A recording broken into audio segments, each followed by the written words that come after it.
Vamos lá, estou gravando esse vídeo aqui ainda do estádio Elci Resende. Eu não vou virar para lá porque senão a câmera vai acabar parando, mas estou aqui no pós-jogo. O dia foi bem caótico. Estou aqui no pós-jogo desse empate merda com Boa Vista. Tem análise, tem tudo aí sobre esse jogo, então esse vídeo aqui não é sobre isso, esse vídeo é sobre o Luiz Henrique. E o meu público aqui ele é bem amplo, né? Ele vai desde o garotinho pequenininho, o Luquinhas da vida, o maluquinho ali de futebol, desde o garotinho que nem me acompanha às vezes muito no YouTube, fala, pô, assisto bastante até o Coroa, passando pela senhora também, a que me encontra na rua, fala, pô, eu assisto seus vídeos, mas é meu esposo lá assistindo direto, etc. Meu público é bem amplo, vai de norte a sul, tem muita gente. E eu tenho certeza que ninguém ficou feliz, ninguém achou que foi uma boa venda de Luiz Henrique. Eu queria abrir falando isso daqui porque eu concordo totalmente, queria deixar claro isso daqui. Ninguém achou uma boa venda de Luiz Henrique. Todo mundo sabe que Luiz Henrique tem um valor maior e todo mundo concorda, acredito eu, de que foi um erro essa venda. Essa venda por si só é um erro. E esse vídeo aqui tem a intenção de te informar, você que não está sabendo de quase nada sobre o caso Luiz Henrique. Eu sei que às vezes você entra numa live, entra em alguma coisa, você vê ali no chat, vê no Twitter rapidinho, mas você não tem a noção da dimensão das informações, trazer algumas informações que eu consegui apurar também e, claro, dar opinião, que é o que eu sempre faço depois, beleza? Se você não me conhece, eu sou Gabriel Amaral, sou jornalista por formação e eu sou tricolor de coração. Tenho um canal aqui no YouTube, o Raiz Tricolor, vai fazer 4 anos agora, nessa semana. E a gente tem essa cultura aqui no Raiz Tricolor de dar informação e de trazer também uma análise sobre o jogo. Então vamos embora, vamos lá. Sobre o jogo não, né? No caso sobre o fato aqui. Informação, isso são só fatos, né? E contra fatos não há argumentos, né? Como alguns dizem. Luiz Henrique, isso foi noticiado ontem à noite por um jornalista, se eu não me engano, italiano, chamado Nicolo alguma coisa, Nicolo Chave, algum sobrenome meio difícil de se falar. Nicolo Shira. Ele noticiou ontem à noite e isso fez cair a internet ainda, já era quase de madrugada, na verdade, eu vi isso, estava deitando para poder dormir, com um símbolozinho exclusivo. The Winger Luiz Henrique, o extremo, né, o ponta Luiz Henrique, nascido em 2020 e 2001, está na fase final para o Real Betis, para a janela de verão. Essa informação foi dada ontem, 11h30 da noite, na sexta-feira, 11h30 da noite. Obviamente essa hora fica difícil para poder apurar, ninguém apurou, enfim, ninguém conseguiu respostas sobre isso pelo menos. Mas é um cara que tem muitos seguidores no Twitter e tal, tem ali é um cara que tem bastante informações, etc. Mas a princípio o Betis já tinha feito alguma investida sobre o Luiz Henrique, então não era um absurdo ali essa notícia. Hoje pela manhã, o GE deu com exclusividade a notícia no finalzinho da manhã ali, por volta de 11 horas da manhã, a notícia sobre a saída de Luiz Henrique do Fluminense. No caso ainda não está assinado, né? Mas a saída de Luiz Henrique ali do Fluminense, né? Vamos botar assim. O Betis encaminhou a compra, estou lendo aqui a matéria do Caê Mota e do Thiago Lima, e tem um detalhe aí, tá? Sobre isso. Thiago Lima é setorista do Fluminense, o Caê Mota é setorista do Flamengo. Então houve uma apuração aí com empresários de fora ou com o intermediário da negociação, porque na teoria o Caê não tem muitas fontes para apurar pelo lado do Fluminense, né? Mas a gente nunca sabe, repórter é repórter. O Betis volta à carga e encaminha a contratação de Luiz Henrique do Fluminense por 70 milhões de reais. Na teoria, o valor obviamente não é em reais, o valor é em euros. Seriam 13 milhões de euros à venda, sendo por 85% do jogador. O Fluminense mantém esses 15% e ainda tem um outro detalhe que é 13 milhões de euros, esses 13 milhões tem um bônus aí que depois eu vou trazer uma informação exclusiva que eu consegui apurar também sobre essa divisão bônus e venda, ok? Vamos lá. O GE noticiou de que o Betis tinha entrado em contato em dezembro, acho que eles não colocaram aqui em dezembro, mas a informação que eu consegui foi em dezembro, 7 milhões de euros. Eles ofereceram 7 milhões de euros por Luiz Henrique, o Fluminense considerou o valor baixo e recusou. E agora, mesmo sem poder contratar na Espanha, mesmo com a janela fechada, o Betis jogou quase o dobro do valor, né? 13 milhões de euros, e o Fluminense aceitou. Segundo o GE, inclusive, a oferta foi considerada irrecusável. Tanto pelo jogador, que vai ganhar 10 vezes mais do que ganha aqui no Brasil, vai ganhar para lá de R$1 milhão, quanto pro Fluminense, que vai dobrar o valor. Isso foi, eu estou noticiando o que está falando no GE, que é o que foi dito internamente no Fluminense. Bem, quais que são as questões agora, então, de opiniões? Ainda tem na informação do GE de que o Fluminense ainda vai precisar de mais vendas para bater a meta. Quais que são as questões aqui e as informações que eu trago como exclusiva para depois dar a informação, a Vera mesmo. 9 milhões é o valor, o Luiz Henrique, a divisão é 9 milhões fixo, né? O valor da venda especificamente, sem o bônus. São 4 milhões de bônus, que segundo uma fonte do Fluminense, são perfeitamente atingíveis. E lembrando, não pode mais ter bônus no Fluminense, né? Todos esses bônus são no Bet. Mas o Fluminense teria esses bônus, entende que Luiz Henrique provavelmente vai atingir todos eles. Não é como aquele de Kaique, por exemplo, que tinha um deles que é Kaique ser jogador do City, participar de uma partida da Champions League e o City ganhar a Champions. Pô, esse bônus é muito difícil de ser atingido. O City nunca ganhou a Champions, né? Então, tem esse detalhe aí sobre esse cenário, de que esses de Luiz Henrique não, são perfeitamente atingíveis. Então o Fluminense conta ali também, obviamente não conta já com os 13, mas de que entenderia de que é possível atingir esses 4 milhões sim, mas a divisão, essa informação que eu trago exclusiva, é 9 e 4. 9 de venda, 4 de bônus. Vamos lá, agora a análise. É óbvio, eu abri falando, acho que vou repetir aqui ainda, é óbvio que a venda é baixa. Quando você compara com algumas outras vendas, como por exemplo a de Yuri Alberto para o Zenit, por 25 milhões de euros mais ou menos, você vê que a venda de Luiz Henrique é baixa. É o grande jogador do Fluminense da temporada. É um garoto que, apesar de não ter tantos números, né? Luiz Henrique não é um fazedor de gols, a gente até já comentou isso aqui algumas vezes. Ele não é o cara que faz muitos gols, né? Não é esse tipo de atacante. Mas é um jogadoraço que tem um drible fácil, que joga muito.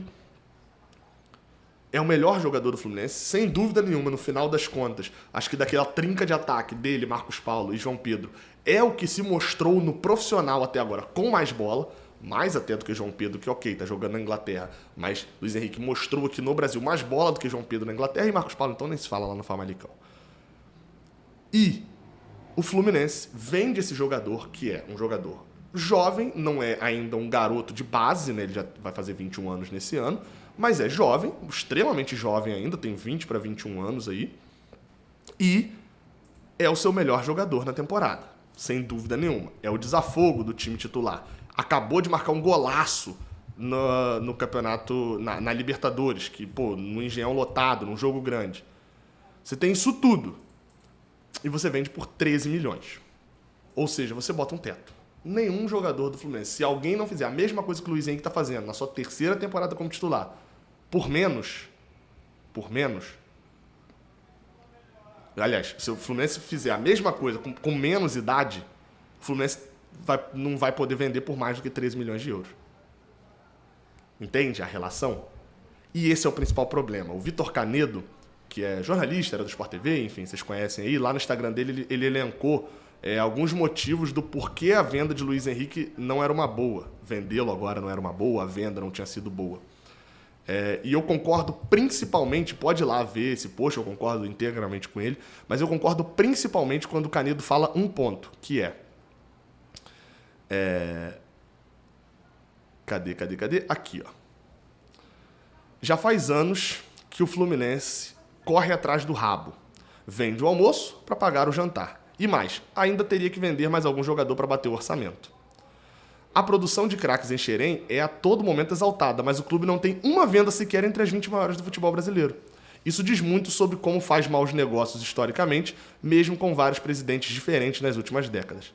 E aí tem um outro ponto, que é quando ele fala sobre o Fluminense se posicionar no mercado. A forma ele botou aqui, ó, é uma oportunidade perdida, né, para o Fluminense se posicionar no mercado.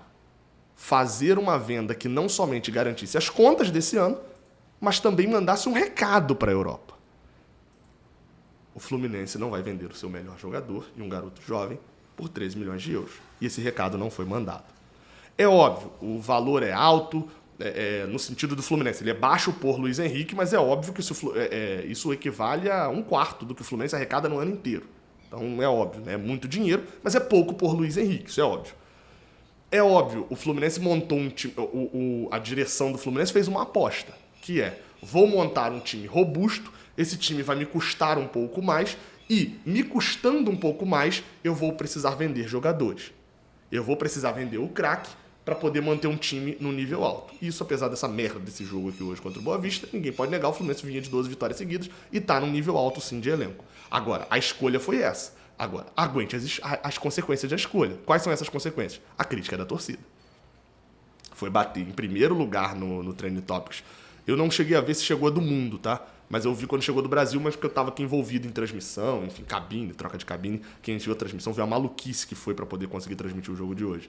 Mas chegou a bater o assunto mais comentado do Brasil, a hashtag 70 milhões não, pela venda de Luiz Henrique por 70 milhões. E o segundo lugar, eu tô até vendo aqui agora no GE, que o segundo lugar foi hashtag fica LH. Não caio muito nessa questão toda de que Luiz Henrique quer ir embora, de que quer forçar para sair. Isso, com certeza, você pode afastar totalmente. Não é o perfil de Luiz Henrique isso, mesmo ganhando 10 vezes mais. Como eu falei aqui que não era o perfil de Nino isso, e de fato não foi, de forçar uma saída, etc. Não é esse o caso. Mas o Fluminense teria... Esse é um assunto que, para um vídeo só, ele fica até curto. O Fluminense teria como ousar. Recusar 13 milhões de dólares nesse momento, num primeiro semestre. E lembrando, tá? Eu tô justificando isso daqui como se o Fluminense for receber boa parte desse dinheiro à vista. A gente não tem informação sobre isso. Por sinal, tem que tentar apurar isso daí. Como que entra esse dinheiro? Receber parcelado em 200 parcelas, meu amigo, aí é burrice ter vendido. Muita burrice ter vendido. Muita. Porque não entra nada de dinheiro agora. Lembrando, primeiro trimestre, o Fluminense não recebe dinheiro nenhum de cota de TV por causa do Carioca, né? O Carioca agora não paga mais nada. Então, assim, se esse dinheiro não cair à vista, aí, meu amigo, aí é muita burrice. Então, eu tô tratando como se esse dinheiro vai cair à vista, pelo menos aí boa parte desse valor caindo à vista. Então, é óbvio, a gente entende os pormenores da situação, mas é uma venda que bate, não é... Até citaram um banho de água fria, não é. Congelaram o banho e jogaram a pedra de gelo nas costas do torcedor do Fluminense. E é aquilo que eu falei. É coerente com a postura do Fluminense. Só que quem tem essa postura vai sofrer críticas. Aguente as críticas. O torcedor do Fluminense está cansado de se apegar a um jogador e ele ser vendido. E o problema, acho que o problema nem é ir pro Betis, né? Acho que ir pro Betis é até bom pro Fluminense, que segurou 15%, porque o Betis não é destino final, né? Ele vai jogar muito no Betis, ele vai ser vendido pro Real Madrid, não é tão bom, mas vai ser vendido pro Chelsea, vai ser vendido pro PSG, vai ser vendido pro outro time, e a gente ganha um bom dinheiro, ganha ele quase 20% dessa venda. Então, ir para um clube médio é até bom, do que você ir direto, melhor do que você ir direto pro clube grande. Eu falei do Real Madrid porque transferências nacionais a gente não ganha solidariedade, né? Perde 5% nessa venda. Então, assim, a opinião sobre o Luiz Henrique é essa. Achei péssima a decisão de vender. É óbvio, o Fluminense precisa pagar as contas? Precisa, já tinha escolhido isso lá atrás. As vendas de Nino e Gabriel Teixeira, e aí, assim, aí fica esse ponto final aqui. Pela informação que eu tive, essa venda está acontecendo porque Gabriel Teixeira foi vendido e foi devolvido, e a de Nino, o Fluminense não conseguiu negociar com o Criciúma para ficar com 4 milhões de dólares. Se as duas vendas tivessem sido feitas, seriam 6 milhões de dólares, o Fluminense não precisaria fazer a venda de Luiz Henrique agora. Mas não aconteceu. Eu tenho certeza que agora acho que todo mundo vendia Gabriel Teixeira por 2 milhões de dólares, né? É óbvio, você tem ali uma série de coisas, como por exemplo, Luiz Henrique poderia ter se machucado quarta-feira e o negócio não ser fechado, o Luiz Henrique pode se machucar na outra quarta-feira e o negócio já está fechado, e a diferença é imensa entre um e outro. Vamos lembrar do caso Pedro também, né, que ia para o Real Madrid, se machucou e depois de toda a volta foi para Fiorentina para bater no Flamengo depois. Então, né, o imponderável do futebol, mas esse imponderável é pro lado bom e pro lado ruim. Nesse caso, a gente espera que entre mais dinheiro, que ele seja vendido por muito dinheiro lá e que a gente ganhe mais dinheiro com o Luiz Henrique, porque a venda mesmo, a saída e o posicionamento que o Fluminense manda para o mercado com esse patamar financeiro que coloca o jogador é muito baixo. É baixo para o Fluminense. E isso a gente perde mais um garoto. Reposição, informações rápidas aqui. Luiz Henrique vai no meio do ano, quando abrir a janela da Espanha. O Fluminense vai tentar, não está ainda, mas vai tentar, quando chegar mais perto, negociar para ficar com ele até o final do ano. Mas a princípio ele fica até o mês de julho e vai jogar a fase de grupos todas com o Fluminense, talvez até alguns jogos, os 2 jogos das oitavas. Mas o Fluminense vai tentar ficar até o final do ano, mas isso não é garantido. E a segunda informação também relevante, o Fluminense não vai ao mercado de imediato para tentar contratar um ponta. vai dar tempo, não sei agora depois da avaliação, mas vai primeiro fazer uma avaliação interna, dando tempo tanto para John Arias, né, que é quem está jogando ali, está pedindo passagem, mas vai ter também tempo para Matheus Martins, para Caio Paulista, para Gabriel Teixeira, para os outros jogadores que são ali pontas. Lembrando, o Fluminense não investiu em pontas para essa temporada e com certeza, se não fosse John Arias desabrochar o futebol dele, a gente teria seríssimos problemas. É isso. Acho que foi bem completo, né? Venda merda. E eu ainda tô aqui agora desligar tudo depois desse empate merda. É isso. Até a próxima. Valeu.